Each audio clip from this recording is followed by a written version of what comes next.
Ahoy there! My name is Dustin Anderson, and I create theatrical experiences for young audiences. My message-based performance addresses the issue of bullying in a show called Message in a Bottle.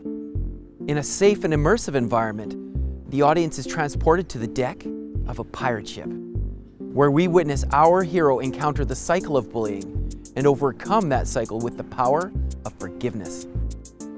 This program includes a post-show question and answer period when I speak about my real-life experience of being bullied, becoming a bully, and breaking that cycle. This interactive session provides more context for the young audience and gives them a moment to verbalize the message for themselves. I'm always pleased when children are able to identify the bullies in the show and understand that good friends lift you up, never tear you down.